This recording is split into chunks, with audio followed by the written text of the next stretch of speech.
In the heart of the forest, legends awaken from the shadows. The tales of Sasquatch echo through time, a mystery that remains unsolved. As the smoke clears, the sign stands resolute, a beacon of intrigue. What secrets lie within the forest's depths? The quest for truth begins at Sasquatch Watch Radio. Here's Billy Willard and Gary Kendrick. All right, everybody, welcome to another episode of Sasquatch Watch Radio. Today is Monday, March the 10th, 2025. We've got a great show and a great guest lined up for you. We'll have Mr. Shane Corson on here in just a few minutes. Before we bring him on, let's get our other host in here. Gary Kendrick, how are you doing? Hey, pretty good. How are you, Billy? I am good. So tell everybody what that green thing is behind you on the wall. Can't really read it, but I bought a little marquee the other day, and it says "On the Air," and it has the "Hear no evil, see no evil, say no evil" monkeys on it. Oh man, we'd have to zoom it in to see it, but that's yeah, all right. well, it's kind of just a little tchotchke thing. I thought it was kind of cool. You could always move your table back. Yeah, but if I move it much further back, I'd be laying on the bed back there. Yeah, that's true. That may not be a bad thing either. I could use a little rest. Yeah, that's right. All right. Well, I'm glad that we got on here, and we've got a great guest. I've never had him on the show, so I'm actually looking forward to this. Him and I used to do shows on Blog Talk Radio. He has Monster X Radio. He is bringing it back, so that's something to look forward to, everybody. So let's get him in here. Shane, what's up? Hey, Billy. Hey, Gary. Thanks for having me on. And before I start, that you have that thing in your background, Gary. Well, I don't know if you can see that. Hear no evil.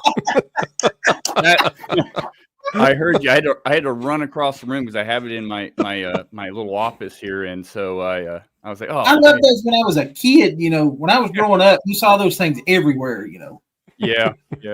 And another cute little deal. I don't know if I have all kinds of Bigfoot stuff, but I don't know if you can see that. Oh, yeah.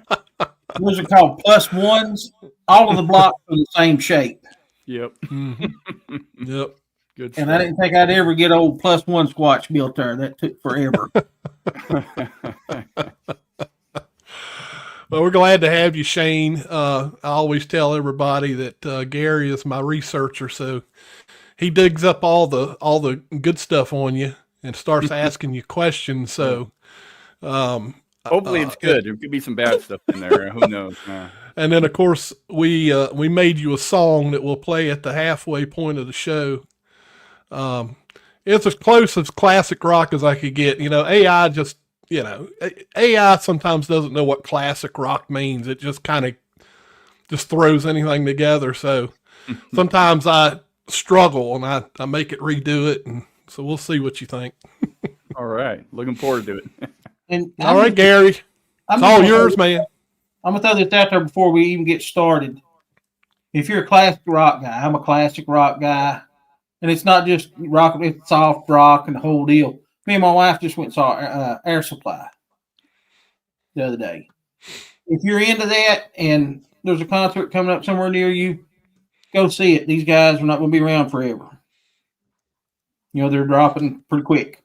Yeah. Anyway, we'll get on to Sasquatching here. We'll get squatchy. We got Mr. Shane Corson on here tonight. Shane started working with Project Zoo Book. He works with the Olympic Project and runs his own YouTube channel, Sasquatch in the Mist.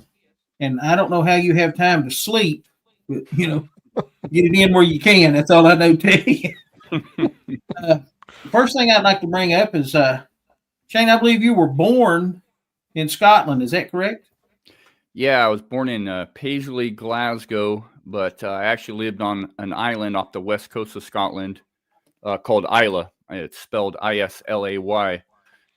If any of your listeners are whiskey drinkers, Islay has some of the best in the world, and it's kind of world renowned for their whiskey.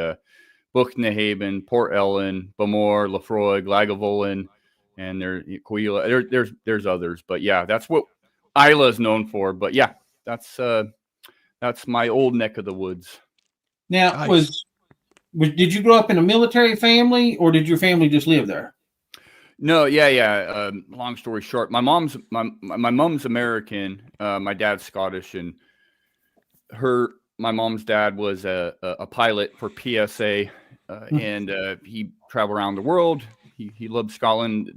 My mom's heritage is Scottish, and they bought a little castle, made it into a hotel on my mom's side, and then my dad ended up working at the hotel, and that's how my mom and dad met. And yeah, so many military members of my family. And actually, I'll say this right now. My brother, Joshua Corson, he's an Army Ranger, and he won the Army Ranger competition back in 2022 here in the States. Excellent.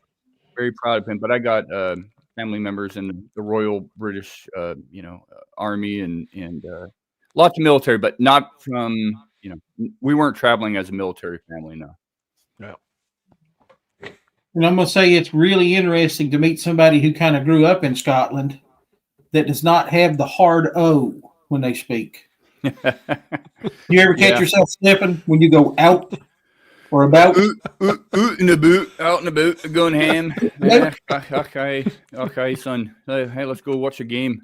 Let's go do this and that, Out and about.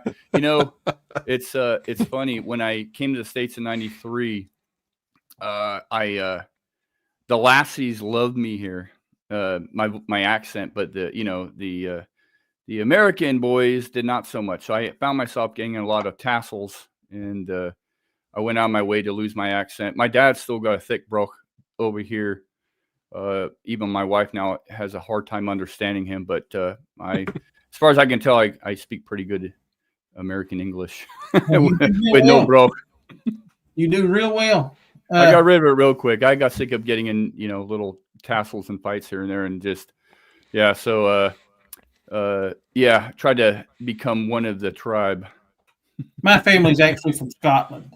We're Kendricks, and the best that I can find out, the Kendricks were Highlanders from the Highlands of Scotland, and we were guardians of the Castle Ravenscroft in Argyll. Oh, I've been to Argyll, huh? Okay. That's pretty dang cool. I take it way back. Good. We're Cherokee, Shawnee, and Scottish and Scotch-Irish. Oh wow! Wow, that is quite the mix. We have a lot to drink, but we can't handle it. With that being said, growing up in Scotland, what can you tell us about cryptids in Scotland? What kind of cryptids do y'all have?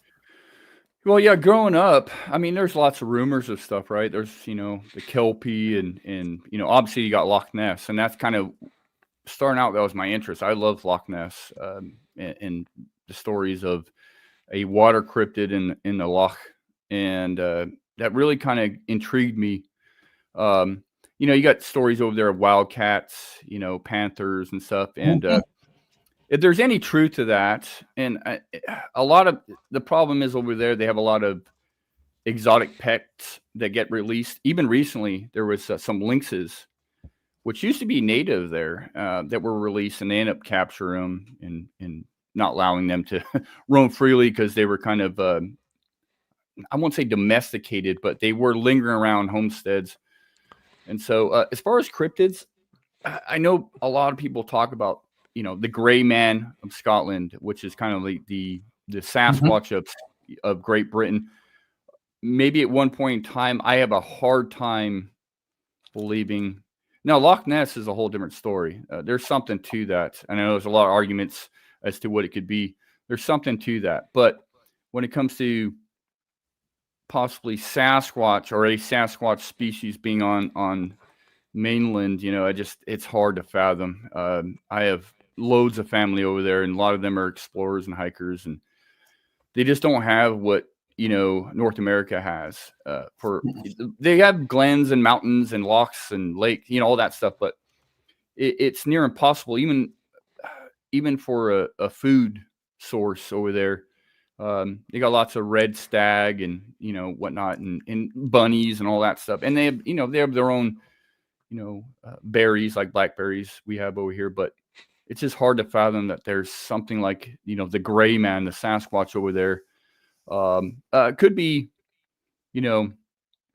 some small populations possibly of, large cats. The Romans in our history brought a lot of exotic animals over to Great Britain, and a lot of them got loose. But even still, it's a hard ticket to sell, but people are apparently seeing them over there. And so, and the Kelpie obviously is a historical, I won't say it's a cryptid per se, more of a something used to ward off, not ward off, but tell people, hey, don't go next to that lake or river. The Kelpie will get you, So a lot of historical stuff, a lot of history. If you look at Great Britain as a whole, history-wise compared to the States here, it's got a lot more history. It's older, Where I grew up on Isla, I remember as a kid, and I wish even to this day that I appreciated it. The standing stones that would be in the middle of a cow pasture, huge standing stone, or the castles I got to visit, the remnants of the Viking heritage on that island is profuse. We took a lot of that for granted. And nowadays I wish, as a kid, I appreciated running through those fields. And, it's like the show Outlander. It's very similar to that show with a lot of the standing stones and the things out there that you can literally walk up to and touch, old crosses from the Viking era. It's an amazing country. Scotland reminds me so much of the Pacific Northwest, and that's why I love it up here. We got the mist, we got the rain, we got the green, but Pacific Northwest is quite different in some aspects, but there's a lot of similarities. Excellent. Well, I'm going to ask you about this one, and you said you've talked about this quite a bit, but it's an awesome, the way you tell it is awesome. Can you tell us about your trail cam footage that you captured from your camper in 2011? Wow, I haven't been asked that in a while. So yeah, absolutely. So before I moved up to Washington in 2017, I was living down in Oregon, just outside of Portland, Oregon. And we eventually bought a house up here in Western Washington. And before I could move in, before the house closed, we stayed on a friend's property that was a stone throw away. It's a remote piece of property up here in Western Washington. I had a travel trailer, and so we before we were moving into our house, we stayed on this property, and we were there on this property for about, I don't know, 2 or 3 weeks. And as I was saying before, a stone's throw away, there was a couple of logging gates. And one of the reasons I picked this property is because of some stuff that had happened in this area. And the individual who owned this property had told me about 2 loggers had sightings of like 4 individuals, like almost like a family unit of Sasquatch, as these loggers, long haul log haulers, would pull up to the gate, early morning hours, waiting for the gate to be opened. A month apart, they didn't know each other, but a month apart, both described the same thing that they had seen was, 4 individuals walking at a distance behind the gate. And so I thought, I got to stay on this property. I mean, I'm going to be up there, and I got a travel trailer. Before my house closes, this is where I want to stay. And we were up there, I think 2 or 3 weeks into it, and I had set up game cameras, one on the wheel of my travel trailer and one on the bumper, the back end of my travel trailer. And for, 2-3 weeks, I was getting the same deer coming through there, a couple of coyotes. There's bear in that area. Never got one on that camera. Was getting raccoons, the usual suspects. And one night, it's 3 weeks into this, this would have been February of 2017. My wife wakes me up. She's, it was kind of a small travel trailer. She wakes me up, and I had to let the cooler outside, which I shouldn't have done, but I did, with some ice in it and some food and whatnot. And she wakes me up, and she hears some swishing, that the sound of, the ice moving in the ice cooler. and she heard something moving around outside. She goes, wakes me up, Shane, there's something outside and it's messing with our cooler. And I'm thinking to myself, oh man, I left the cooler outside. It's probably a bear messing with our cooler. So I eventually get up, open the door up, flash the light around. I don't see anything. So, and I didn't really look at the cooler too much. I kind of glanced over there. But anyway, so I go back to bed and I said, hey, but whatever it is comes back, I'll come out there and shoo it off. Well, knowing that I had game cameras out there, I figured I probably had on a game camera, whatever it was. And even though I didn't have a game camera on the cooler, I figured something be walking around. I'd probably have it on camera. So the next morning, I wake up and I go check, pull the SD cards from those two cameras. And the one on the wheel that was facing the woods had been triggered, but I didn't capture anything on there. It was just something had walked by or it detected motion. And this was two Wild Game Innovation older cameras, pretty slow trigger speed. So I thought, well, yeah, wherever it was probably close to the camera, moved by quickly. So that was the one on the wheel. So I checked the one on the bumper, and I'm watching it. And so something had triggered that one as well. And I'm watching it for a couple of seconds, thinking, oh, whatever it was must be moving quickly and close to the camera because I never got it. But as I'm watching this camera, as it's already rolling via SD card on my computer, here's this thing that comes by pretty quickly, but it appears to be bipedal. It's close to the camera because the flash on the individual that was walking by the camera was blown up as bright, kind of like, white. Mm-hmm. So it was close to the camera, but it is a bipedal. You can see an arm, you can see two legs, but it goes by really quickly. And, bears can walk on their hind legs, but this thing walked really fluid. This was about 2:00 in the morning in a remote area.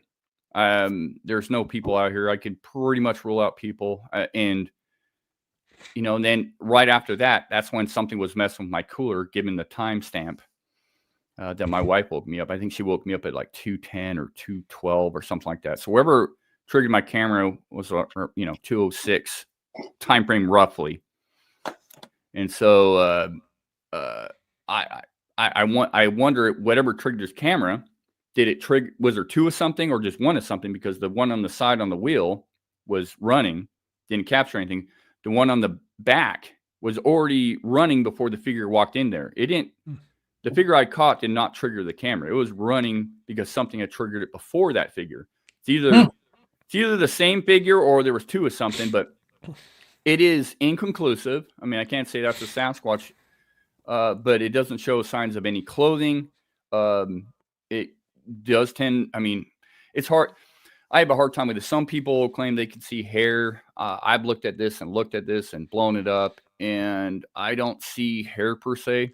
I just see a solid quick two legs walk by and an arm swing. And the arm in the video looks triangular in shape because of the motion. It was moving so quick that that's the way it was captured. And so I had to do a recreation. So I went out there, not 2 a.m, but I went out at nighttime and did a recreation. And be honest with you, I walked out there with clothes on. You can see my clothes. No matter how fast I walked, you can see my clothes. And I went by slow, fast, medium speed. And then I eventually got out there kind of buck naked to see what it looked like and walked by it real quick. And it was similar, but I'm so much smaller than whatever walked by this camera. And so I don't know what to say. It's either a Sasquatch or I don't know. I don't know. I can't claim it's a Sasquatch 100%, but it is interesting. And I've learned over the years that when you're in some of these remote areas and, maybe there's activity going on, maybe there's not, to put the game cameras on your unit, whether it's your car, your tent, or the vehicle, because I think Sasquatch is very familiar with human things. And so by placing it on an existing human thing, a vehicle or a travel trailer or something, I think just betters your chances. And real quick. So before that happened, though, a week prior, my wife and I were pulling up late at night to our travel, to our abode, our travel trailer on this remote piece of property. And we had both seen two eyes in the woods, reflecting off of the car lights, and they looked almost cat-like at first, but they looked bigger. And so, me being me, I said, "Hey, it could be a bear, it could be a cat. As far as a mountain lion, plenty of those up in this area. It wasn't a deer. I'm very familiar with deer eyes or an elk eye or anything like that. I was like, oh, this is a bear or a mountain lion." And I approach it, and I said, "Just keep the lights on, watch me." And so I head towards it, and whatever it was, ducked down and took off.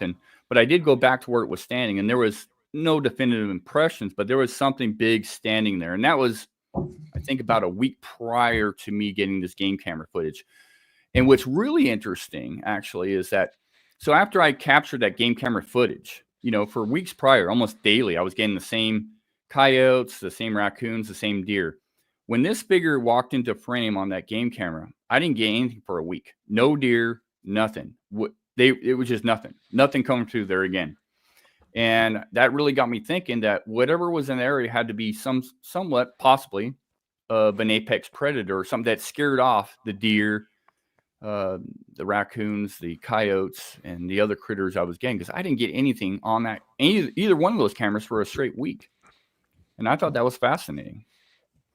That is. The eyes that you saw, were they reflecting a color? Can you describe what color they were or what they looked like? Yeah, they were a green, like a light, not a light green, but like a greeny color, greenish, whitish. And they were just large. And wherever it was behind a tree. And they just look like large eyes. And I've seen bear eyes in the dark reflecting off my flashlight or headlamp. I've seen mountain lion. I've seen deer. I've seen a lot of animals in the dark. They look different. I can't say I've ever seen a Sasquatch, eyes before. So I can't say it was a Sasquatch. It's just the timing was rather peculiar, but they just large greenish colored eyes, and looking right at us. And you could see it blink and turn away and blink, or what I assume was turning its head away, back in the back behind a large Doug fir tree, forest with huckleberry. And so whatever it was, we drove right by it as we pulled into our camper, and it was still there. And it was just when I did kind of a turnaround and parked my car there, my wife and I noticed the eyes. I'm not sure what that was, but where it was obviously big. I didn't see any hoof marks or anything of that nature. I didn't see any obvious, I didn't see any obvious tracks I could delineate, that it was a bear or whatnot. But that happened. So what that was, I don't know. But just the timing was really peculiar. Really peculiar. Mm-hmm. I think the Eyeshine thing is really fascinating because you get so many different colors that people will say, hey, this. Mike Famelot, one of the guests that we had on the show a while back, in the shadow of the big red eyes. You hear red quite a bit. Amber or gold color. I've heard reports of amber or gold color, and I have heard some green. It's unusual that the same animal would have so many different eye shines. There's a guy on YouTube. I'm friends with him. His name's David Zegon, if I'm pronouncing his last name right. He's on YouTube, but he works with law enforcement. That's his thing. And he's put up some really good videos on Eyeshine and explains, deer and the other animals. And it really comes down to a lot of the minerals inside their eye, what they're eating. That even, because we know a lot of known animal colors, whether it's bear, deer, elk, hogs, that sort of thing. You got the red in some animals, you got the green in some, you got the, blue or green.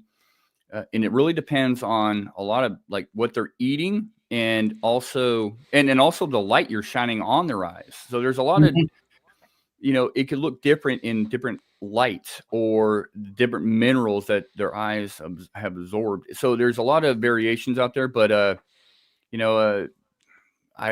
couldn't tell you exactly, what a Sasquatch eyes will reflect. Obviously I would assume they have large eyes, and so they're going to retain more light via the retina and the cones and stuff that absorb all that light. And So it's no, it's an interesting topic. It really is. It is. It's pretty fascinating. I know we're getting close here. I'm gonna hop into a smaller question here.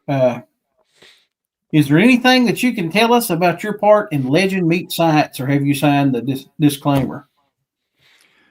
No, I usually don't sign too many of those. Otherwise, I don't do it. You know, I've been offered many things in the past, but then you kind of give up creative control. But what I love about Doug Hychek, yeah, I mean, the Lint Project, we're a part of that, as many people are, which I'm really, really happy about. I think it's gonna be one of the best documentaries out there, better than the first one. We play a small role in it, just some interviews, but we talk about the Lint Project and whatnot. And so didn't sign an NDA because Doug Hychek, I think he just knows that he respects a lot of us as much as we respect him and his work, and so it's just good. I think it's gonna be amazing. And I haven't seen the finished project. I know it's still in the works. Doug and his crew are still working on interviewing people and trying to make this something really special. Which I'm, good things happen with time, and he's taken the time to really put something together here. I think that's going to be pretty phenomenal. And going out of his way to travel around the country, both in Canada and the United States, and interview some amazing people, some amazing witnesses, and showcasing the evidence of Sasquatch, the people behind the research, what they're up to, and just trying to accumulate such a gamut, such a bunch of stuff that's really, I think, going to just be a fantastic production. Yeah. We had Doug on the show a while back, and I'm just going to say it was a real honor for me to get to interview Doug. He is a fantastic documentarian. Just the stuff that I never thought that I would get the chance to interview somebody who created Monster Quest, which is one of the big ones, Right. Yeah. Yeah. And I mean, he's a nice guy to start with, but he does phenomenal work. Work. Pardon me. Shameless plug, remember that. Yeah. Yeah, that needs to be included. Doug's mind, he's always thinking. He's a forward thinker, and just always coming up with new ideas and new ways to produce stuff and go after stuff. I mean, his stuff, what he did with the squid, with his videos with the squid, getting a squid on film, the colossal squid, his stuff with Monster Quest. I mean, he's got quite the portfolio. But I know Sasquatch is a huge passion of his because of his experiences and the stuff he's done and the people he's worked with. It's definitely going to be a very special production, and one I think is going to be quite different from others in the past. And I'm excited to watch it. I don't even care. I'm blessed and honored to be a part of a small part of it, but I'm just glad he's taken that on his shoulders and running with it. Yeah, I can't wait to watch it either. It's going to be a good one. Yeah, sure is. Mm-hmm. All right, it is that time. Here we go, folks.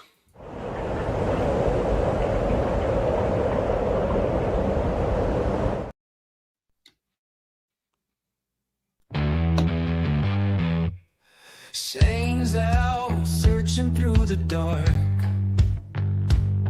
Forest whispers calling, leaves a mark.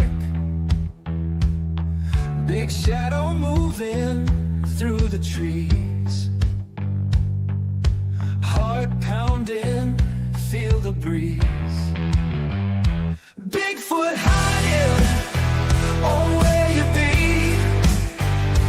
Sasquatch out there, too wild to see. Shane keeps chasing through mud and sweat, hunting the creature he ain't called yet. Tracks in the dirt, vanish too fast. Echoes of grunts from the distant past. Lantern swinging, his hands held tight. Chasing myths in the cold midnight. Bigfoot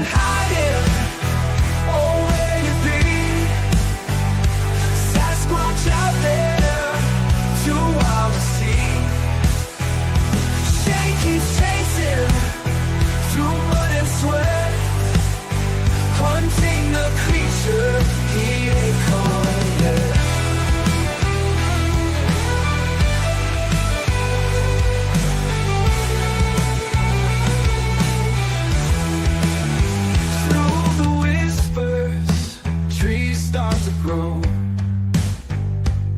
A roar in the night, chills to the bone. Eyes glowing bright, a flash of fur. Dream or nightmare, he's unsure. Morning breaks, forest is still. No proof, no answers, only the thrill. But Shane's not stopping, he can't resist. All for the hunt of what might exist.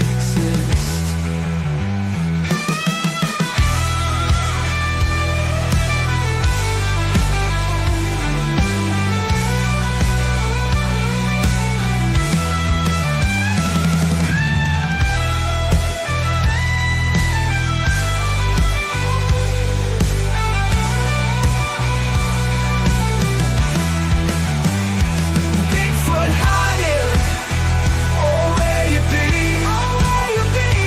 Sasquatch out there, through all the sea, through all the sea. Shane keeps chasing, through mud and sweat, hunting the creature he ain't caught yet. And there you have it. That was nice. That That was was really fantastic. Wow. I'm kind of blown away. You got a new theme song now. I know. I really liked it. You got to send that to me. That was epic. Yep, You could I'll use send that it on to you. Sasquatch in the Mist. That'd be all right there. There you go. I will give full credit. That was actually I really enjoyed that. I really did. Thank you. You're welcome. That was a dandy right there. Hey, that's what I should be listening to on my way out to hit the woods. I love it. Hey, blast it in the woods. You might get a call back. You never know. You never know. Sasquatch may show up with a sixer. Okay, Shane, just as soon as anybody hears Olympic Project, the first thing anybody says, nest. Tell us about the nest. Tell us about the nest. Oh yeah. And I get it. The nests are an important find. You guys got informed about the nest. You guys went out there and checked it out. You did a wonderful job at it. The nests were dismantled, checked for DNA, the whole shoot match. This has been run over 3 million times. I don't like to ask the same questions that everybody asks. All right, my questions on the nesting side. The nests were made out of huckleberry. Now, I'm going to ask this because you speak of evergreen huckleberry. Now, I'm not from Washington, never been to Washington State. Don't know anything that much about never really experienced. I know quite a bit about the flora and fauna, but I've never really been there to experience it. When you say huckleberry, are you talking about like wild blueberries? Basically, yeah, like a wild. Okay, yeah, that's the same thing we call it, huckleberries. Yeah. Okay, I know you and one of your partners actually recreated a nest and took it to some conferences. And if I'm not mistaken, I believe Cliff Barrickman put it in his museum. Correct. Yeah. I don't know if it's still there or not. I'd say it's probably pretty decomposed by now. But It's tell us still what there, it was yeah. like as Homo sapien to build that kind of nest. Oh man, Gary, you've done your homework, and that's a great question. Because one of the reasons, so years before we built this recreation to take to a conference, Derek Randalls, who's the co-founder of the Olympic Project and kind of the head, he and I went out. We wanted to see what it would take to build a nest, and so we went out a different area, but an area that had a lot of evergreen huckleberry, and we took us 45 minutes to build a nest of kind of the same caliber of what was found and discovered by that timber surveyor, and it was such a learning curve to build that first one as a recreation, because we learned that once we had collected everything around that adjacent area, that we had to go, okay, we don't have enough material. We had to move further and further away, grab more material, and bring it back, and we realized that, given the original nest area and then how the nests were built, some of those breaks were 9 feet, 8 feet, 9 feet off the ground. So we'd have to pull the branches down. I'm about 6 foot. Derek's about 5'11", 5'10". We have to, we couldn't just snap them off. We had to grab the branches, pull them down, then snap them off and let them swing back up. It took a lot of work. And in that 45 minutes between Derek and myself going at it together, him handing me branches, me going off, grabbing branches, we watched this thing over after we had built it, and we're like, oh, that looks pretty similar. After about 3 months and it started dilapidating and discoloring, we realized we didn't grab enough material based on what we were viewing in the original nest area. Now I was like, wow, there was even more material. And so fast forward to 2021 or so, when Derek and I again built a nest to take on the road to a conference up in Ocean Shores, Washington. We went out of our way to grab even more material and build it kind of one of the larger nests, like a 8x6, which would have been one of the larger nests in this area. And again, we didn't grab enough material, but it was more of just as a Homo sapien, just to show people, photos don't do these things justice. Video doesn't do it justice. And we wanted to bring something to a conference. What are we talking about next? Next. And people are like, oh, it's got to be a bear. It's got to be this. It's got to be that. When people actually got to see one, 8x6 huckleberry nest, they were blown away. Everybody instantly, whether it's a hunter, a logger, an explorer, anybody that's seen any sort of nest or bedding in North America, let alone the Pacific Northwest, because this conference was in Ocean Shores. It's called the Sasquatch Summit. There's people that come down from Canada and all around the United States, in some cases outside of the U.S. But everybody could instantly put their eyes on this and go, wow, look at some of those breaks and how they were, twisted or broken off, snapped off, peeled off with no teeth marks as the original ones were found. No teeth marks, no claw marks. It would have taken something with an opposable thumb and then to formulate kind of a bathtub-shaped nest, not perfectly round, but more bathtub shaped. And the heavy impression in the middle, what I had done was we built the nest and then put a bunch of the material in the middle, like as we had found it. And I bought concrete bags and just placed them in there for over a week, so they would just compress that middle part where, like the original nest, you could tell something had been laying it, very big and very heavy. And so I was, between those two experiments, it really showcased the time it took to build these things, the length of knowledge. They were constructed pretty, whatever made these things, we can argue with Sasquatch, but whatever made these things had to be intelligent. And to build multiple, whether it's one individual or multiple individuals building nests, there were multiple ones in one area, but built to the same specification, so to speak. And it just really, showcased the time, the manpower or Squatch power or whatever power to build these things.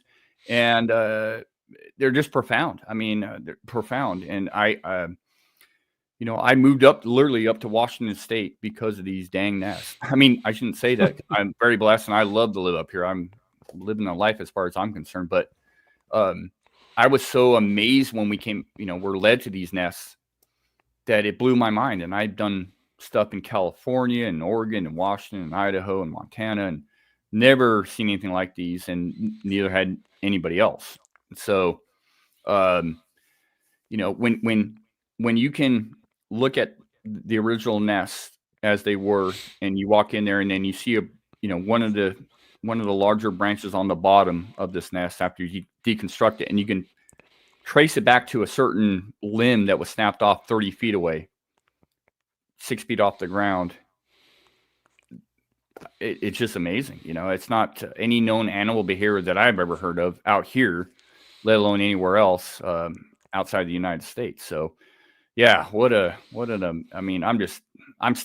still get giddy about it because still working on things. I mean, I was just out in the woods today with my partners, Chris Spencer and Rebecca and Slick, replacing a SD card and batteries in a long-term audio unit and looking for evidence that they're in this area right now. And didn't come across anything today, but every time I'm out in the field, just, you just never know. It's like I always say, it's, the woods are like a box of chocolates. You never know what you're going to get to take a line out of Forrest Gump.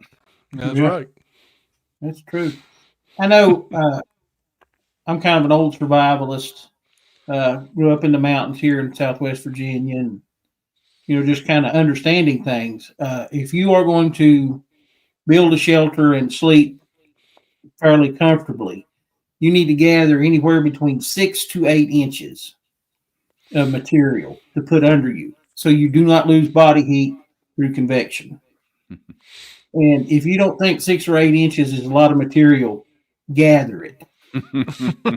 Go out and cut it. And I'm not talking about shaming it or breaking it off or anything. Take you a machete, a little axe, whatever. Go out and cut it and see how long it takes you to get 6 to 8 inches of bedding to lay down on. Yeah. It is a massive task. Yeah. Now, my next question about these nests, and this is purely speculation because I don't know, but I find it fascinating. They were built from huckleberry, which, like I brought up earlier, is kind of like a wild blueberry. Do you think they actually depleted the blueberry source there, and that's why they made the nest out of them? Or do you think there's some kind of significance with the blueberry or with the huckleberry? So these nests specifically, I think, I don't personally, and this again, spitballing and throwing spaghetti at a wall and seeing what sticks. Personally, I think that I don't think Sasquatch makes nests all the time. I think they were made for a season and a reason. And whether that's a birthing scenario, that's kind of where I lean to. If Sasquatch is making these nests, let's be clear there. If they are, it's for a season and a reason, and in a specific area. They did not deplete the berries in this area, especially that time. So these nests we surmise were being made in the months of late February to, like, say, the middle of March, roughly. There's not a whole lot of berries at that time of year. We get a big frost in those months. The berries are dropping. And even up until then, even if there's no frost, there's not that many berries around, but they're still there in this particular area, which is fascinating because you go to other areas and the berries are long gone. But this particular area, kind of a microclimate, the berries will hang on sometimes through February. And so they're not the greatest tasting, but they're still there as a nutritional source. And so they did not, I believe, there weren't a whole lot of berries. But what's fascinating is not the berries, but the evergreen huckleberry leaf itself, the leaf itself. So up here, and I just learned this actually not too long ago, but so up here where I live, we only have blacktail deer. That's what I hunt. We don't have any whitetail or muleys, or we have elk and we have blacktail deer, Columbia, Sitka, blacktail deer. That's what I hunt. Hardest deer to hunt, in my opinion. But they do like to eat the sprouts, the evergreen sprouts that pop up, that are starting to pop up right now. Well, with this nest area that I later learned after a buddy of mine had been asking me questions about the evergreen huckleberry. His name's Wes. He goes by the moniker Squatcher Metrics. He's on Facebook and stuff. He's a data analysis by trade. He does a lot of stuff with UK soccer clubs and stuff like that. But anyways, he asked me a question. He goes, is there any medicinal purposes with the evergreen huckleberry? Not the berries, but the leaves. Because the nests were, the way they were situated, in some cases, there were piles of evergreen huckleberry leaves piled up, like right next to the nest. And I was trying to wrap my head around that because, again, whatever plucked those leaves off of the limbs didn't leave teeth marks or anything. They were plucked. Something with fingers had to pluck those and pile them up. Big piles. And so there's two scenarios there. Were they going to, whatever built the nest, were they going to eat the evergreen huckleberry leaf, or was that going to be part of the bedding material? but they were just right next to that. So my buddy Wes with Squatchometrics asked me, hey, is there any medicinal purposes with the leaves? And so we looked it up, and lo and behold, doctors used to give women, human women, a concoction of sugar and huckleberry leaf after childbirth to regain their strength after childbirth. And I thought, well, that's really interesting, because if our hypothesis, our idea is that these were made for a birthing purpose, for a reason during a certain season, to eat those huckleberry leaves, would it help the Sasquatch regain strength after childbirth? And so it just blew my mind, and I have been talking about this more on certain venues, but a lot of people don't know that in 1967, the Roger and Bob, Roger Patterson, Bob Gimlin, the Patty film from October of 1967, that there was a timber guy out in that area. He was above Scorpion Creek, which feeds into Bluff Creek, which is literally a stone's throw away from where the film was. He found a large nest, very similar to what we discovered, or we were led to discover. But also the fact that you had Patty, who's obviously, if it is a Sasquatch, so I wholeheartedly believe that's a Sasquatch that Roger filmed. It's a female Sasquatch, size 14 by impressions, which we're finding in the nest area, size 14 tracks. And so there's a nest. You have a female Sasquatch, size 14. We don't have a Sasquatch in film in the nest area, but we have a size 14 tracks. We have huckleberry, and we have nests. And so I started thinking, maybe Patty had either given birth or was about to give birth, and she had built a nest. There's a lot of similarities there. Maybe I'm reaching a little bit, but there are a lot of similarities. And so, and again, you had a timber company cruiser employee that found the nest because he's way off trail. And so there's a lot of food for thought there. It's a fascinating rabbit hole to go down to see if there's similarities, because people aren't finding nests all the time. They're found usually by timber company employees, and they have been found in California and in Oregon, Washington, Montana, Idaho, Texas, Florida, Alaska, and probably other places that we'll never know about. But when they are discovered, they're usually found by timber company employees, and they're made out of different material. But the most prevalent plant in there we're working, our nest study area, is the evergreen huckleberry. You do have rhododendron. You guys got rhododendron on your side of the country. I was out in Tennessee and Kentucky, and I verified that. A little bit different, but almost very similar. We have salal, which is a ground plant. It gets about a foot tall, 2 feet tall. But the most prevalent plant in this area is the evergreen huckleberry. So, of course, the nest would be probably made out of that stuff, and that's all it was made out of. But it's very comfy. It's very comfy to lay on. I mean, I laid in one of the nests years ago when we came across multiple of them, and it was very comfy. And the canopy above kind of shielded you from the rain, and then that really thick, over a foot in depth of huckleberry, and that's compressed. The rim was taller, but very comfy, and it keeps you insulated and dry off the wet ground. So I don't know. I'm still flabbergasted and amazed, and hope to come across more. This is a big year for us, because we're looking for more nests, thinking that in our hypothesis again, sorry to ramble, but we believe these nests are being made every 4 to 5 years roughly in this area, but not the same ravine or the same ridge line in adjacent areas. Maybe this year we'll find more. We'll see. Yep. Okay, that brings up time, Gary. Yeah, I got a couple more though before I get into them. Okay. In 2020, you and another researcher found a nest that was in the process of being made. Not only did you find a nest that was in the process of being made, whatever was building it heard you all, saw you all, something, and took off, and you could hear it leaving. Oh, yeah. Tell us something about that.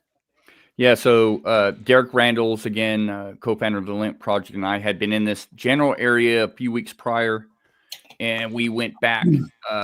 Well, we found some what we assume might be some really old nests, 6 years old, but we weren't absolute about that. They just kind of looked like the same MO, but they were older and dilapidated. So they either were nests or they were just, something similar, but weren't. And so I invited Todd Hale of the Olymp Project out to this area in 2020, at the end of February of 2020. And we had kind of started to set up our camp, and I wanted to take him to this new area. This is an area that's about 2,000 feet away from the original nest area, an area we've never really researched or looked into. And so I before it got dark and before we fully set up our camp, we head out to this area, and it's a few hundred yards from our camp. And so we're hiking out there, and as we get closer to this ridge line and these fingers, I hear something breaking large branches, and I told my buddy Todd, who is deaf. I mean, he's not deaf, but he's a construction worker. He's listened to hard rock music his whole life. He's into motocross. He's raced his whole life. He doesn't have the best of hearing, but he was hearing these breaks. And he's like, whoa, what the heck is that? That's how profound they were. We spent a lot of time in this area, and you don't hear stuff like that very often, if at all. So instantly I'm thinking, as we're moving our way and we're hearing this stuff, I'm thinking, okay, there's a few culprits. You got either a black bear in this area, or you have a lot, elk. And as we're getting closer, I hear this thing moving towards us after it stops breaking branches and whatnot, moving towards us. And we got our GoPros running, we're watching, and whatever it was, we never saw it, but it retreated, circled up behind us. I got a little spooked out because we were lower than this thing. And so it took the high ground. And I thought, well, I run into black bear quite often. And the elk, it's not known animal behavior for this area. So we go back up top to see if we can see what was circling behind us. And whatever it was took off. It left. We waited, 5-10 minutes. And so Todd said, hey, let's go down and check the area out that we originally heard it being in. And so we go down to this area, and it's the same kind of MO, same sort of scenario as the original nest area. You have a western facing slope with a seasonal salmon creek. It's coming off a ridge line. So the nest, or this area would have been on a plateau or finger. And so we get down in there, and we're starting to see heavy impressions. We're seeing loads of broken off huckleberry, glistening with a little bit of sunlight that was left, fresh snaps. And we were like, oh, I didn't want to go any farther because I didn't want to. I had an idea what we might come across, but I didn't want to touch anything. I wanted to get some more other people out there, Derek Randall's and a few other partners out there. And we did the following day. So we go back to our camp. We had some stuff happen around our camp that night, audio-wise, which was interesting. But we get a good night's sleep. We wake up. Our fellow researchers come out, Derek and a few others, and we actually go further into this area that we found these huckleberry breaks. And here's a huge pile of huckleberry that's starting to be formulated into a nest. And again, you had breaks 9 feet off the ground, 7 foot off the ground, a foot off the ground, but the whole area was just decimated. Something had been going around snapping all the huckleberry. And February is when, especially the tail end of February, is when COVID hit of 2020. Our original plan was not to touch anything. We were going to bring in biologists. We called Dr. Meldrum up. He was going to fly out.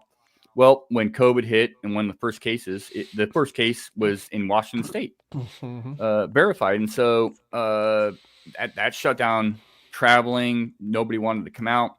The weather was turning. We had snow coming in.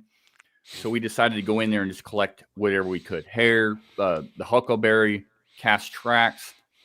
Brought Cliff Berkman out because he's a good friend of ours. He has loads of casting material, and he's really good at what he does. So brought him out there and ended up finding 2 hand impressions, a partial hand impression, 14-inch tracks again, 14-inch tracks. And some of those impressions were under that pile of huckleberry. You would never have seen them until you moved all that huckleberry away that was being formulated into a nest.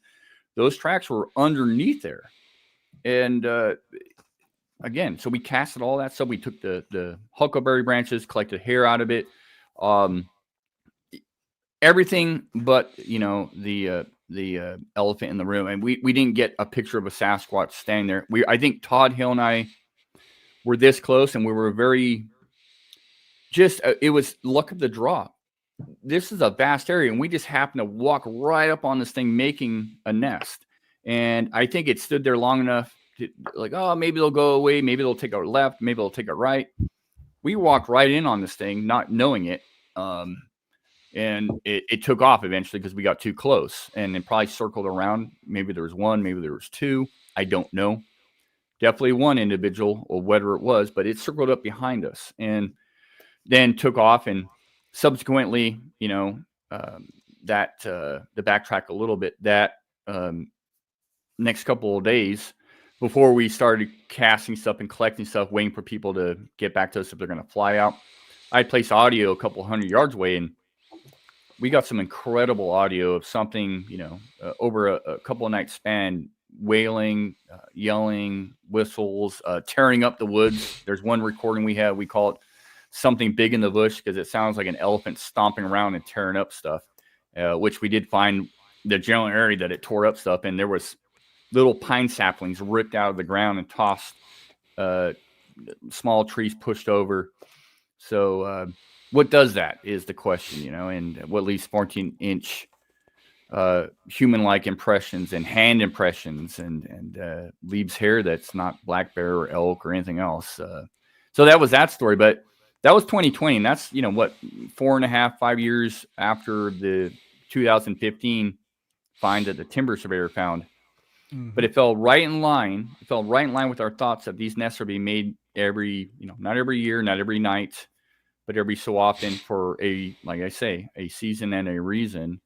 And here we are at 2025. Maybe this is a year that something's going to come back to this, and it could be, it's a vast area, needle in a haystack to find, but we're hoping we'll come across either some really older nests, because we haven't searched the whole area yet, or something new. And we're seeing a little bit of sign that there's something moving through this area, and that's because of specific huckleberry breaks we're looking for. Nothing that a bear will do, or elk or deer, deer with their antlers and elk or bears snapping off and eating bears. We're looking for specific huckleberry breaks, and not just one or two, because we have a lot of deadfall in this area that'll snap off stuff. We're looking for specific huckleberry breaks that it's almost like a directional point where, go this direction.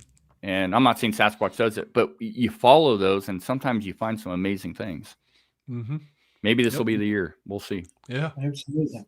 I'd like to apologize to all the listeners that, this was fairly important stuff I wanted to try to get out. I'm not trying to rob any of you guys of any of your time, because he's as much your guest as he is mine, but I found this really fascinating. We get on to some questions here. Mick says, question for Shane.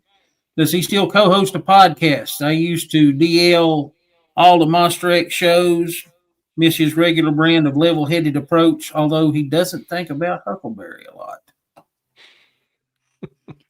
Well, I can answer the first part. The last part, I'm not really sure what they meant, but I do talk about Huckleberry a lot, that's for sure. And they sure taste good, But yes, Monster X. It's I was talking to Billy before the show. Sasquatch Watch is one of those shows that was around before Monster X, and the show that I always admired and loved, and I'm glad it's back. And so started out a little bit after that, with Monster X, and did it for many years. And life happens. You got jobs, you got works, and I know what it takes to put on a podcast, the time and getting people lined up. It's a lot. It's consuming. Mm-hmm. And so I kind of ran out of time to do it, and I never gave up on it. But it definitely will be getting back into it here shortly. I'm excited about getting back to it because I love talking Sasquatch. I love talking about Sasquatch. If there's one person watching the show, awesome. And also, you just never know the feedback you're going to get or who's listening. You never know who is listening to a podcast or radio show, and something will resonate with them or trigger their memory or give them the huevos, let's say, to come and share something that will put a piece to that puzzle you're trying to put together. And that's always why I did my shows, was that I loved hearing back from people, and I interviewed amazing guests and people, and I learned so much. I learned a ton, and I want to get back to that, and I miss it. And I had great listeners and fans and great input. So definitely. And sorry about the last part. I'm not sure what you meant by huckleberry.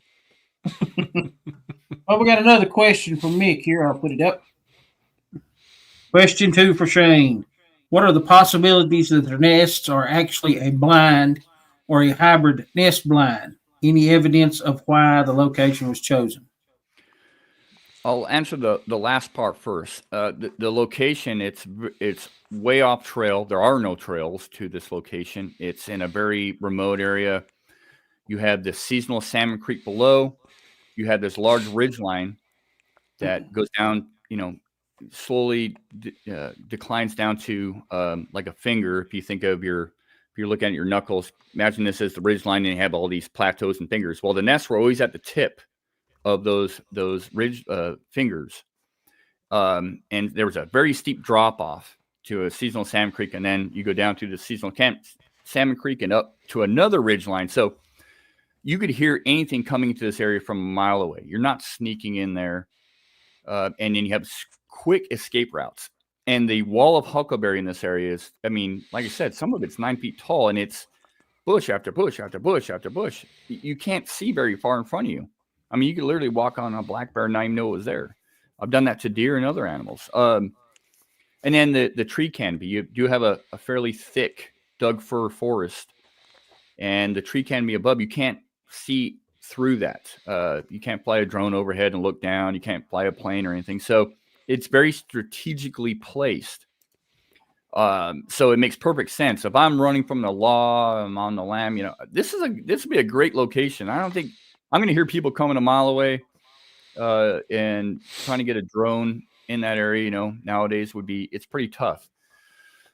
And you could just hide out and eat all the berries and all the, there's tons of ungulates in this area. You got deer, elk, you got tons of animals, mammals, frogs. And then you have the seasonal Salmon Creek. Like I said, again, all the berries, all the, fungal growth. There's just a ton of food. I could live out there. I could go right now, hike out there right now and be just fine. So a Sasquatch would be even better. Mm-hmm. I kind of wanted to throw a little something in there. I know the nests were actually located on a westward-facing slope. Is that correct? Yes, correct. Yeah. And on a westward-facing slope, you would get the last rays of the sun in the evening, which helps with line of sight and also helps with heat retention. Nailed it. Very astute, Gary. Yeah, very astute. Absolutely. And that's seems to be the pattern we're looking for, because they seem to be built and on that variation of the western facing slope. As far as a blind, no, these wouldn't be blinds. And because I in Western Washington, or even on the West Coast, you guys out there, I shouldn't say you guys if you're hunters, but a lot of individuals out there hunt, not all of them, but some hunt from tree stands, like an actual stand in a tree. That's pretty rare out here. It's becoming, I do it occasionally, but then I do a lot of Sasquatch stuff from a tree stand as well. Yep. But a lot of people, what they do out here is they build ground blinds. And so they'll basically find a stump and then build a blind around that, just a bunch of branches, and hide in the branches, or behind something. And they call that a ground blind. These are nothing like a ground blind. They're literally, just think of a gigantic eagle's nest made out of evergreen huckleberry, green stuff. That's what you're looking at. So it wouldn't make a blind. If I laid in it, I'm going to be kind of in the middle of it, but blind, yeah. And there were multiple sizes too. You had, 8'6" nest, foot nest, and then you had like 3 foot, multiple sizes in a kind of a pyramid formation, very strategically placed. So it would defy ground blind. You wouldn't need it in that area either, because you have all the huckleberry. You could hide behind a bush or a tree. So there'd be no point if you're trying to, even as a hunter in this area, I wouldn't build a blind. It'd be very hard to hunt, but you have so much growth around you, it'd be pointless. You're not going to do any service to your hunting or hiding. you have natural stuff to do that. So Yeah. these wouldn't be blinds, no. Okay, Can Squatch. I'm assuming that's from Kansas. Any speculation on the gestation period of Sasquatch? Oh man, yeah, I have no idea. I again hypothesizing, just complete hypothesizing, throwing stuff out there. If Sasquatch, I believe they're small in numbers. I don't think there's as many Sasquatch out there, and I think that's fine. I think they're doing just fine. Maybe they're not, but I don't think there's that many of them out there. But if they're anything like, and I'm not comparing them to orangutans, other than this fact, orangutans give birth every 6 to 8 years.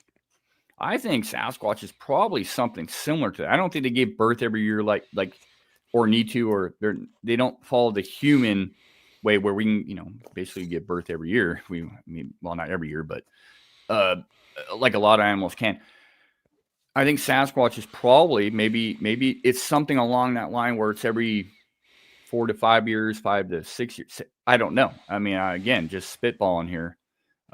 And that's why they're making these nests in this area, that's their cycle. That's when they're in their prime. That's when they can do that. So, but gestation, I to get back to, I don't know if it's, even if they're like humans where it's 9 months, I have no idea. I really don't. Yeah. If I don't know, I don't know. And I don't know much. Yeah. Well, like I say, we don't have one down in the barn that we go down and check on every evening. So we got to work on that. Yeah. Question 3 from Mick. Shane, what are some of the unconventional methods that you use in your Sasquatch research and why? Oh, man, you guys got some good questions. Unconventional. First and foremost, I'm the sort of guy that will go out to the woods, whether it's with a group like the Olymp Project or solo, and I don't go out and do knocks or yells or anything like that. What I like to do is just hike off trail, make myself known. I just like to hike off trail as much as I can, get up on some ridge lines, and I have a camp. I come back to my camp, and I'm hoping something will come check me out because I'll be ready to capture it on film, therm, or whatever. I don't know if that's unconventional, but that's what I do. If I'm out for 3-4 days a week and there's just nothing going on, you know what? I'll knock on a tree. I'll do a yell. I got nothing to lose. And maybe I'll get a response. Maybe I'll call something in. One of the things I love to do, I used to do this differently. I used to climb like 90 feet up in a tree and sit there for hours on end. And sometimes, not often, but overnight. Freeze my butt off. Butt would hurt. Arms would hurt. Because I'm way up there in a tree and I'm therming way down below. Just like a hunter trying to get above that wind and just not be seen. Well, I'm getting older and it's not very comfy and it's not very safe. So I got a tree stand now and I like to get up in a climbing tree stand. And I climb way up there. I like to therm in certain areas. And, maybe I'll capture something on therm. I do occasionally use pheromone chips. I can't find them anymore. They used to be sold. Can't find pheromone chips anymore. But I used to like to place those out there. And we've had, I think, some success with them in the past, not all the time, but just that stank of those pheromone chips was horrendous. And you get a good wind and you place them high enough, they would go for miles. Yeah. And so, I don't have unconventional. I like to hike in there and sometimes just sit still for hours. Just sit down and sit still. I'll tell you something I really like to do, and I call it the Barcino method. And are you guys familiar with Barcino? Yes. Yeah. So his first sighting happened in an area near Mount Rainier.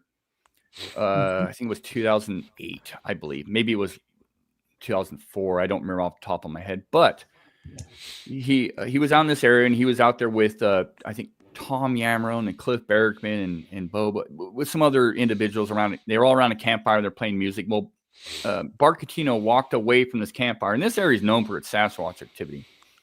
But Barcino walked away to take a leak, and he walks on this trail, takes a leak, and he comes back to his vehicle, and he grabs his therm, and he starts therming around. Right where he had walked from taking that leak, he sees a Sasquatch. That's what solidified it for him. That thing had been there while he was taking a leak, but it was watching the camp watching the fire in the camp group. He didn't know he was there. But when Bart started yelling down to the campfire, going, hey, hey, I see a Sasquatch, this thing would twitch. And it knew somebody was there, but couldn't see them or didn't recognize exactly where they're at. And so it turned its back and it just stood there. So that's the short of his story. But fast forward to, gosh, when did he was in the Sierras for the Justin Smeja stuff, which is very controversial. But Barcino, again, got at that point in time in Mount Rainier, his original one, he had a therm but didn't record it or couldn't record it. This time in the Sierras, many years later, there's again a camp group there. People, Todd Hale was there and a few others, Rosa Hebe, Son. There was a group down there, and they had a bunch of deer come up around them, and the deer were hanging out, like, which was weird. Deers don't do, they don't come hang around you unless something's chasing them or they're scared. Like, you're the least threat of what's out there. Well, Barcino had earlier left that group down there and walked away and was therming, and he again saw 3 Sasquatch. He actually got them on therm.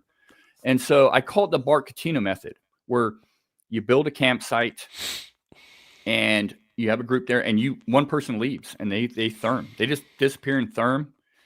I'm of the opinion that possibly Sasquatch cannot keep track of multiple groups or multiple individuals, and when their focus is on one thing, especially a larger group, whether it's 3, 4 people, 5 people, whatever, and a fire, that's where their focus is going to be. And you just peel away. And so and I've had a little bit of success. I've not got anything on therm yet on this scenario, but you leave so that the focus is there and you're watching not just the group that you left, but you're looking all around and see anything's coming up and watching them, so I don't know, that's unconventional again, but that's just another method that I love to do. Yep. Excellent. Yep. Okay, got another question from Mick here. I'm sorry, Billy, this is taking a while. That's right. What is the funniest thing that you can recall related to your Sasquatch research? Too many. I'm a prankster. I take this subject serious, and when I'm in the woods, I take it very serious. But I love doing pranks and messing with people. I like to bring a smile and a laugh. And you ask anybody in the LM Project, I'm the guy that I'm a goofball. This really has nothing to do with Sasquatch research, but a little bit. Years ago, we brought a couple of zoologists out to the nest area, and Derek Randalls was with me, and we brought these individuals out to this area, and they're from a different zoo, and they're not from Washington. They're outside of Washington State, and they got to view the nest, and they were blown away. But we wanted to take them on this hike to an area that we call Shangri-La. It's a large waterfall that nobody knows about. It's kind of really hidden, and we all hike out to this area, and we're all hiking up to the waterfall. Well, one of the individuals from this particular zoo didn't want to go up to the waterfall. So I said, hey, we're just going to hike up here. We'll be back. Well, I start hiking up, and he's like, hey, Shane, stop. I'm not comfortable down here. I don't like it. So I said, oh, that's fine. I'll come back down and hang out with you. Well, I get back down there. So Todd Hale was with us, and I love pulling pranks on Todd Hale. And so Todd Hale walks up there, and he's with his son and Derek Randalls and one of the other zookeepers, and they make up to the waterfall. Well, as I'm walking back down to meet up with this other male zookeeper, and we're just chatting, I see this stick on the ground, and it looked like a human bone. It just looked like a bone. It was white. It was just a stick. And my brain's a funny thing. I work in mysterious ways. I just instantly in my head formulated a plan to mess with Todd Hale. And so I basically, and I can't show you, but basically what I did was I said, hey, to the zookeeper, I said, just play along with me. And so I take my shoe off, but I don't take it completely off. I just bend my shoe this way. So my foot's on the ground, but my shoe's this way. And I pull my pant leg down. So it looks like my ankle's broken, my foot's flat. And then I stick that stick in there, sticking out like I totally busted up my leg. And so I start screaming, oh, ow, ow. So they all coming down, like running down the hill. Todd Hale, Derek and them. And I'm like, oh my gosh. Oh yeah. I busted my leg, and we're miles out. Todd Hale's freaking out. He's like, how did you do this? How are we going to get you out of here? We don't have cell coverage. And I'm like, and then I just, after a minute, I I put my shoe back on, just my foot. I slide it in there and pop it back on. I'm like, oh, I'm good. And I start walking away. And Todd Hale, the look on his face, he really wanted to punch me. He really did. He was so mad at me because it looked real. Again, doesn't really have to do with Sasquatch research, but that's come out to the woods with Shane, and you just, never know what you're going to get. I feel bad to this day, and he hates me still to this day for doing that. I'm a pretty big jokester myself, so I understand perfectly where you're coming from. You got to have fun. Sasquatch with another one here. How many nests were originally found? So originally, after over a couple of months going through this whole area, we found 23 nests. Wow. Those are ground. 21 were ground nests. We did find 2 nests that we call practice nests because they weren't on the ground. They were actually in the huckleberry bushes in 2 different areas, but mirror image of each other. They were about 3 feet off the ground, made into formulated in the huckleberry, but a mirror image of what was on the ground. They wouldn't hold any weight. They weren't bird nests or anything like that. These were huckleberry breaks, fresh ones that were formulated into a nest. And so 23 then, and those 2 bush nests were fascinating because they, like I said, they were green. They weren't like broken old sticks. Like, these were fresh, made probably had to be made the same time as the ground nest. But Derek Randalls and I started doing a lot of research on that stuff, and lo and behold, we found out that gorillas, that's how they teach their young to make nests. They call them practice nests. Mm-hmm. Not calling Sasquatch a gorilla, so slow your roll. I'm just saying it's very similar. So 23. I don't think we missed any. We did after months, we did go across this area, at least in this area. So maybe there was more somewhere else. And then that one in 2020 makes 24.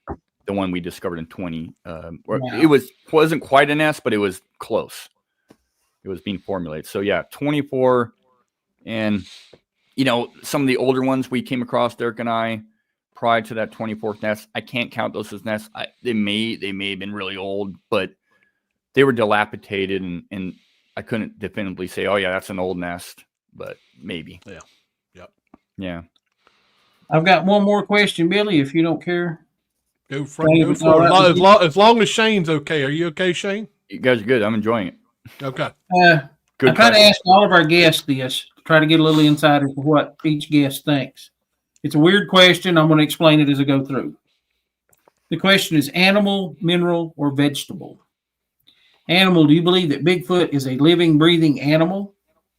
Mineral, do you think that Bigfoot might be extraterrestrial or interdimensional? Or vegetable, do you think that Bigfoot might be some type of spiritual being? Ultimately, I'll tell you this. I don't know. But I always say if it walks like a duck, talks like a duck, and acts like a duck, it's a duck. So I say animal. And by animal, you take that the way, the question, however you want to take that. It's a terrestrial, living, breathing, bleeding thing, in my opinion, that supposedly eats roadkill and crosses roads and defecates and leaves hair and makes nests and raids trash cans, and it acts like what I expect it to act like. And so that's where I'm at. I've never in all my years, California, Oregon, Washington, and all my travels through Idaho and Montana and many other states, I've come across anything that would point any other direction than that. And in the absolute vast majority of people, I'm talking about Facebook, I'm talking about face to face or on my podcast, have all described this pretty much the same thing. And so that points, to something that has a niche in its environment, that's a living, breathing creature. And whatever that creature is, I don't know, but it's there, it's real, it's living, and doing what it does, how it does it. Yep. That's my opinion, and I could be wrong. I admit I don't try to say anything as absolute, but that's my opinion. And it's an opinion that we get most of the time, but it's just interesting to get everybody's take on it. Oh yeah. Shane, I'd like to give you the opportunity to throw out some shameless plugs. You can plug your websites, anything like that you got. Tell people how they can get a hold of you. Yeah, so I'll be honest with you. I suck this way because I have a lot of people, and you guys probably seen. I have so many people reach out to me, and it's hard to keep up with people. But I tried my best. I may not get back to you right away, but I will promise you I will get back to you. And so you can reach me either on Instagram. I'm on Instagram. I'm on Facebook. You can my email shanecorson@msn.com. That's a good way to get a hold of me. Olympicproject.com. We have a website. It's kind of stale at the moment. It needs to be updated, but it's a lot of good information on there. You can see the members, some of the stuff we've done in the past, some of our projects, and some of the stuff we shared with the public on olympicproject.com.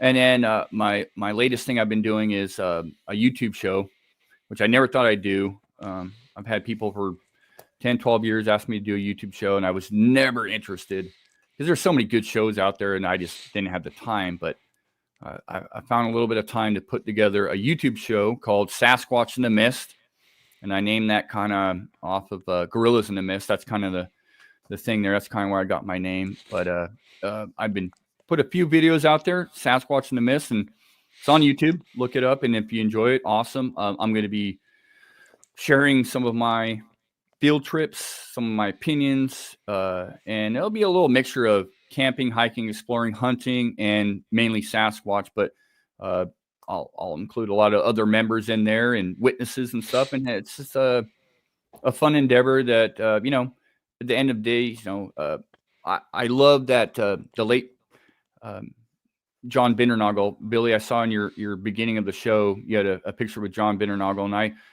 we weren't best friends by no means, but we were friends, and I got to know him pretty well. And he created a YouTube channel, John Bindernagel. He's got a YouTube channel. I think it's got like 7 episodes on there.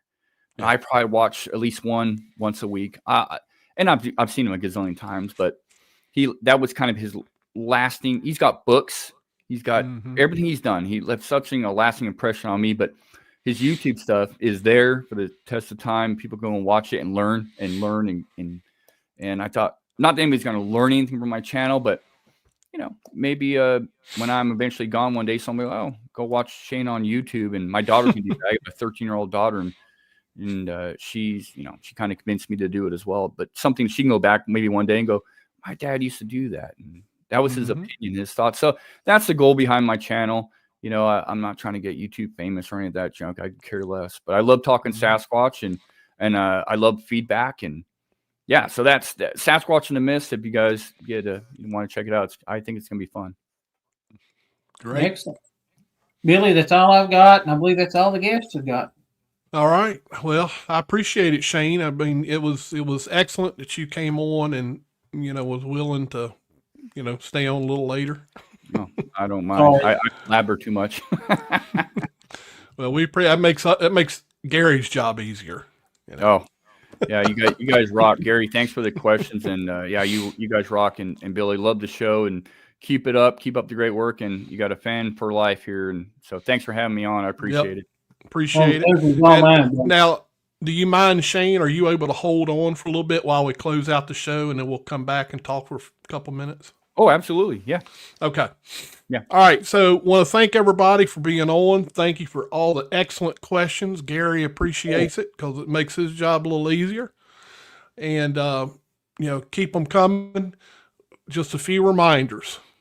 Our new website, squatchradio.com. If you want to get alerted to these episodes, you can put your email in there, join the email list. It will send you, don't worry, it's not going to send you, about your car warranty or anything like that. It will just send you notices of uploads of videos, schedules, that kind of thing. It just kind of, personalizes it a little bit. So that's squatchradio.com. You can also go to our Facebook page, which is facebook.com/Sasquatch Watch Radio. Our YouTube page is at Sasquatch Watch Radio. So several different ways. We ask you to please subscribe. Please like the episodes. All that helps. And the one thing that we like about it the most is it helps get more people in, kind of like what Shane was talking about. It gets more people in willing to talk about it. So that's what we're looking for. So again, thank all of you for being on tonight. We will be back. Let's see here. Next Monday night, we will have Gwendolyn Purcell on the show. That's Monday night, 9 p.m. Eastern. And until then, everyone have a great rest of the week, and we'll see you next Monday. Good night, everybody. Night, everybody.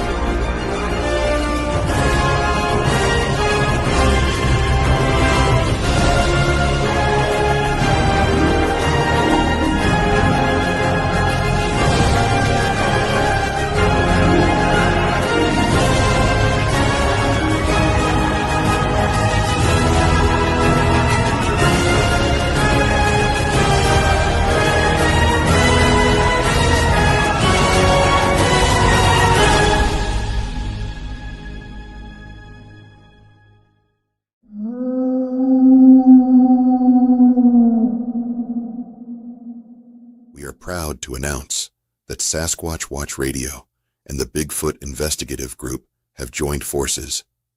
We are the exclusive podcast for Big. Tune in on Monday nights at 9 p.m. Eastern for a live video podcast each week. Sign up for our email list at squatchradio.com and subscribe to us on YouTube. Never miss an exciting episode. Sasquatch Watch Radio, the exclusive podcast for the Navy SEALs team of Big.